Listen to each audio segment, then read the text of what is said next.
je suis ravie de vous retrouver aujourd'hui dans une nouvelle vidéo. Et on se retrouve aujourd'hui dans ma cuisine pour vous faire une vidéo, non pas une journée dans mon assiette, mais un week-end dans mon assiette. Et ouais, moi j'avais envie de changer un petit peu le concept. Donc en gros, il y aura 3 recettes par jour, du petit déjeuner au repas du midi et au repas du soir. Je voulais vraiment me concentrer sur les plats principaux de la journée. Je voulais vous parler de ça. Et qu'est-ce que c'est? C'est un nouveau concept en fait de box nourriture. Ça s'appelle Illico Fresco. Vous recevez en fait une box de nourriture chez vous. Tout est super bien emballé dans un carton, tous les produits laitiers sont ensemble, tout ce qu'il faut pour tenir au frais et tout, c'est vraiment très bien présenté. Toutes les semaines les recettes changent sur Illico Fresco. Vous avez différents types de paniers. Vous avez le panier traditionnel, le panier végétarien, ils ont pensé vraiment à tout le monde, le panier tribu, c'est-à-dire si vous êtes nombreux, si vous êtes une grande famille. Et nous on a choisi le panier traditionnel pour 2 personnes pour 4 recettes. J'avais envie de faire ça avec vous, tout est super simple. Je voulais voir pour ceux et celles qui n'arrivent pas à cuisiner, si avec uniquement ce qu'ils disent dans le livre au niveau des recettes, si on arrive vraiment à refaire la même chose. Et bah franchement bingo, j'ai réussi les 4 recettes, mon chéri était ravi, on s'est régalé. Je vous laisse également un code promo si vous voulez tenter d'essayer. Je crois que vous avez 20 € offerts sur votre premier panier traditionnel, ou je crois que c'est 20% ou 15%, bref tout est en barre d'informations si ça vous intéresse. Je pense que les recettes pour Noël, la semaine de Noël vont être pas mal. Si vous n'avez pas d'idée, si vous n'avez pas le temps d'aller faire les courses, vous recevez directement le panier chez vous, à vous de faire les recettes, à vous de jouer, c'est hyper simple, c'est ultra rapide, c'est des recettes pas très longues à réaliser, le temps de cuisson est plus que raisonnable. Du coup je vous laisse en images, j'espère vraiment que ça vous plaira. En attendant je vous fais de gros bisous et on se retrouve très vite dans une nouvelle vidéo. Gros bisous tout le monde, bye bye. Pour le premier petit déjeuner du week-end, du coup moi c'est très simple, je ne bois jamais de boisson chaude, ça va être toujours un jus de fruits et là en conséquence c'était un jus de banane. J'adore le jus de banane et pourtant j'aime pas la banane en elle-même, je sais, je suis assez bizarre.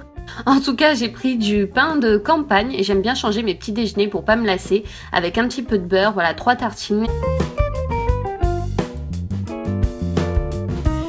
On va passer au plat du midi. Du coup, je me suis tentée à faire le filet d'égletin farci aux figues. Et pour cela, rien de plus simple, vous prenez votre filet de poisson, vous le coupez en deux, vous mettez une première partie du poisson dans un plat qui va au four. Vous prenez vos figues, vous enlevez bien sûr tout ce qui est ficelle et tout ça, vous coupez vos figues en plusieurs morceaux. Vous mettez ça sur le poisson et vous remettez la moitié du poisson en fait sur l'autre. Vous prenez du coup de la poitrine fumée, avec chaque tranche, vous enroulez le poisson avec.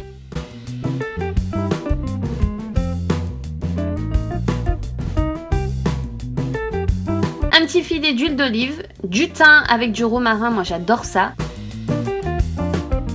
Et c'est prêt pour mettre au four. Bien sûr, préchauffez votre four avant de mettre le plat à chauffer.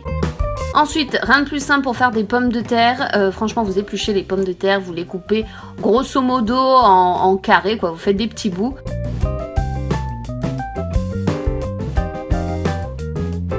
Vous mettez dans un saladier 2 cuillères d'huile d'olive et ensuite donc vous mélangez vos pommes de terre avec.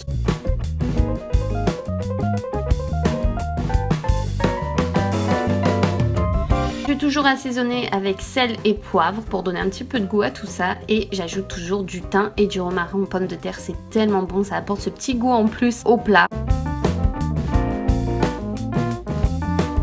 Vous mettez tout ça au four, une fois que c'est prêt, vous le voyez à l'œil de toute façon, vous pouvez sortir le plat, donc vous voyez ça a l'air vraiment délicieux, c'est cuit à la perfection et je vais me régaler à déguster tout ça, donc bon appétit.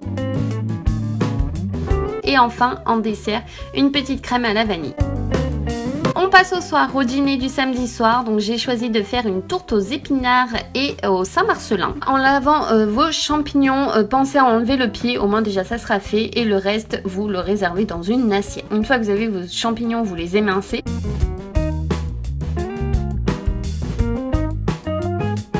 Et vous allez les faire revenir à la poêle avec un petit peu de beurre.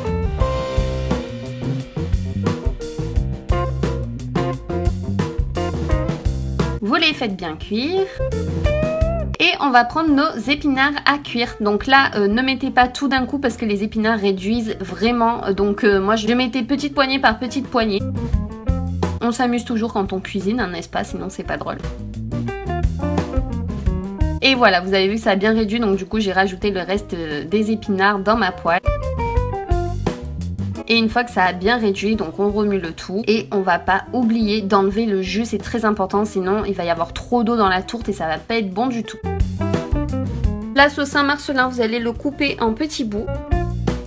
Vous allez prendre un plat à tarte, une pâte feuilletée, vous étalez la pâte dans votre plat et n'oubliez pas de faire des petits trous avec votre fourchette pour éviter que ça gonfle trop. Je prends toujours un écumoire pour garnir en fait ma tourte, pour enlever encore l'excédent d'eau. Et j'ajoute bien sûr mon Saint-Marcellin par-dessus. Vous repliez le bord de la pâte pour faire comme une tourte en fait tout simplement. Et vous enfournez au four pour au moins je pense à peu près 20 minutes mais vous le voyez à l'œil. Donc vous pouvez servir une part. Moi je bois du jus de cranberry 0%, j'adore ça et c'est très très bon pour les infections urinaires et tout ça, faut en boire de temps en temps. J'ai rajouté un petit peu d'épinards crus parce que j'adore ça, avec de l'huile d'olive et du vinaigre de framboise. Et votre repas est prêt, donc bonne dégustation.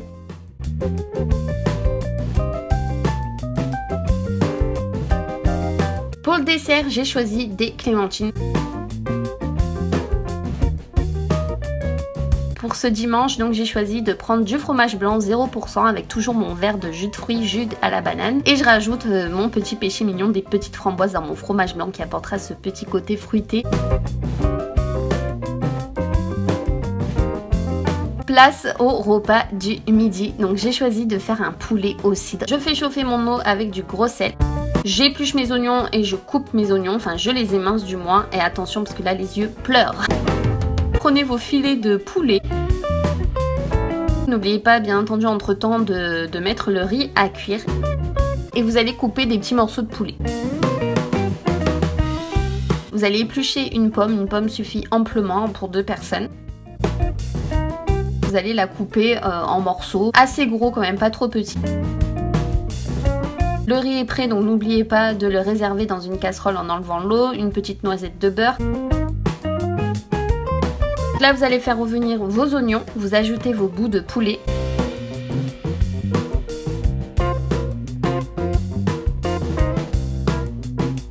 Une fois que c'est cuit, place au cidre. Donc vous mettez à peu près les 3/4 de la canette. Et une fois que ça a bien réduit à la fin, vous ajoutez vos pommes, vous faites revenir un peu tout ça. Et en dernier, vous ajoutez la crème et c'est prêt à servir.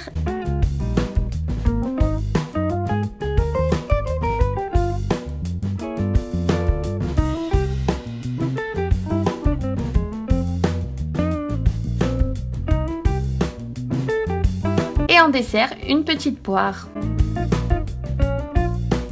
Place au repas du soir, ça va être un velouté de chou-fleur. Ne vous inquiétez pas quand vous épluchez le chou-fleur, vous en mettez partout, mais c'est tout à fait logique. Donc une fois que votre eau a bouilli, mettez votre chou-fleur à cuire et enfin, prenez votre pain bio ou peu importe le pain, mais ça c'était vraiment trop bon, je connaissais pas, c'était la première fois que je goûtais. Et faites des petites tranches et réservez vos tranches dans un plat à four.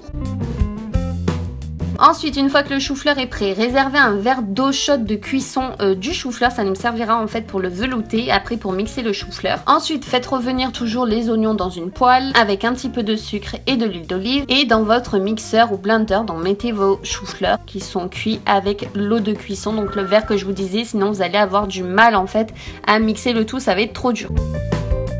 Donc vous pouvez le faire en plusieurs étapes. Moi je l'ai fait en plusieurs étapes, sinon c'est compliqué. Sur vos tranches de pain, mettez de l'huile d'olive. Vos oignons que vous avez fait préalablement revenir. Enfin, vous allez terminer par une touche de gruyère, de fromage râpé. Une fois que c'est prêt, bien entendu, vous enfournez au four. Et là, en 5 minutes, c'est prêt. Donc franchement, surveillez votre four. On ajoute une petite note de crème fraîche à votre soupe pour apporter un petit peu de goût. Bien entendu, n'oubliez pas d'assaisonner, sel, poivre, très important. Et mélangez le tout. Moi, je le fais toujours revenir dans un saladier avant de servir ma soupe. Vous pouvez glisser vos tartines gratinées, donc en général j'en mets 3 par personne, mais honnêtement 2 aurait suffi parce que je crois qu'on n'a même pas fini notre assiette avec le chéri, mais c'était très très bon. Pour faire léger, on termine avec un yaourt 0% à la fraise. Et voilà, cette vidéo est terminée, j'espère vraiment que ça vous aura plu, ça change un petit peu de ce qu'on peut voir sur ma chaîne et j'aime bien vous faire ça de temps en temps. Donc en tout cas, si vous avez aimé, je compte sur vous pour mettre un pouce en l'air et sur ce, je vous fais de gros bisous et on se retrouve très très vite dans une nouvelle vidéo. Gros bisous tout le monde, bye bye.